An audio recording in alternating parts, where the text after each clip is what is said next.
Objectif, zéro plastique. C'est l'initiative lancée par le parc Aquatis. Il devient ainsi le premier parc de loisirs réunionnais à s'engager dans une telle démarche environnementale. Il vise à éliminer 10 000 bouteilles en plastique sur le site par saison, ce qui correspondrait à réduire de 90% son empreinte environnementale. On va tout de suite donc plonger dans les eaux claires de ce parc aquatique, direction Étang-Salé-les-Bains.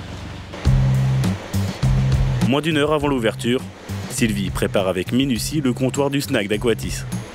Des gestes qu'elle connaît par cœur mais qui ont changé depuis octobre dernier. Le parc a en effet choisi de se lancer un nouveau défi, mettre fin à l'usage de plastique. Alors ici vous avez les couverts, pochettes couteaux pour tout ce qui dit salade et tout. Les barquettes en fibre de canne.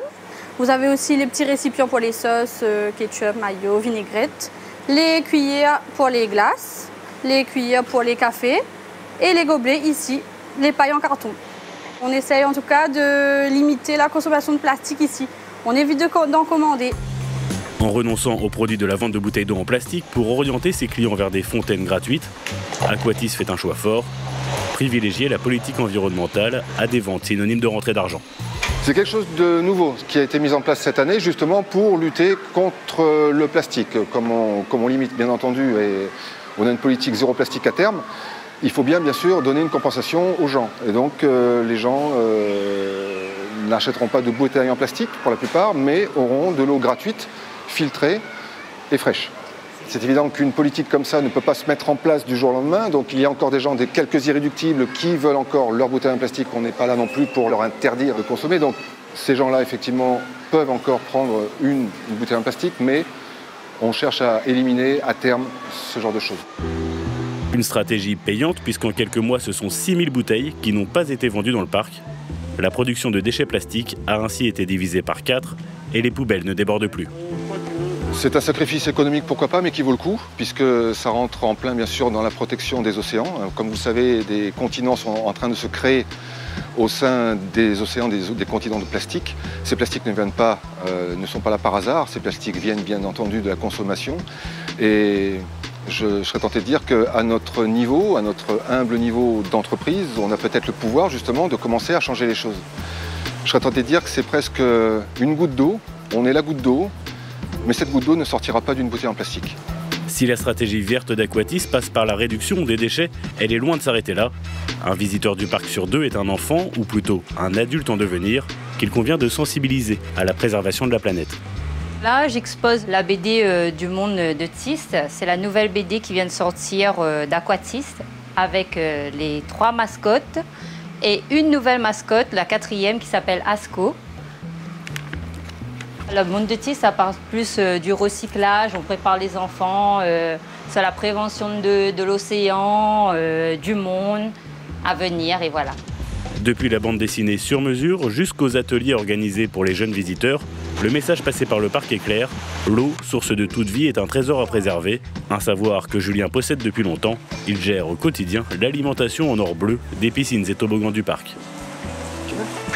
On est dans le local technique des 3 Fantastiques, la première attraction du parc.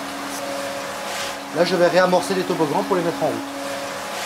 Chaque pont correspond à un toboggan, le blanc, le jaune et le bleu. Les 3 sont équipés d'un pré-filtre, pour éviter tout objet soit retenu par le pré-filtre pour éviter de rentrer dans le moteur. L'eau donc est aspirée par ces ponts et remontée jusqu'en haut pour pouvoir accéder au toboggan. On récupère au maximum l'eau comme on peut.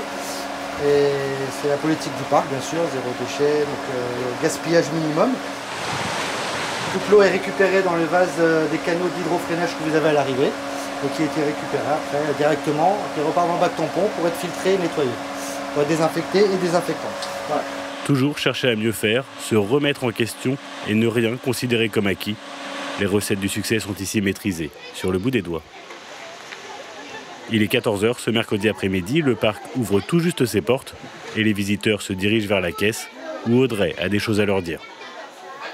Est-ce que vous connaissez le nouveau système de paiement à l'intérieur du parc avec le bracelet électronique? Tout à fait.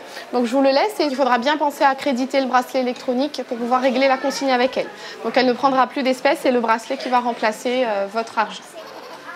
Donc ceci pour vous, je vous remercie. Parc nouvelle génération, Aquatis a adopté cette année le système du bracelet électronique de paiement. En clair, l'argent ne circule plus dans le parc et plus une pièce ni un billet ne peut être perdu entre deux baignades.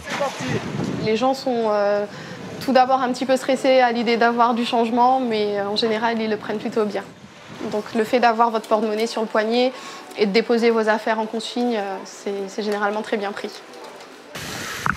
12 ans après son ouverture au public, le parc Aquatis n'a pas fini de se réinventer et de nouvelles innovations sont à attendre pour la rentrée d'octobre prochain.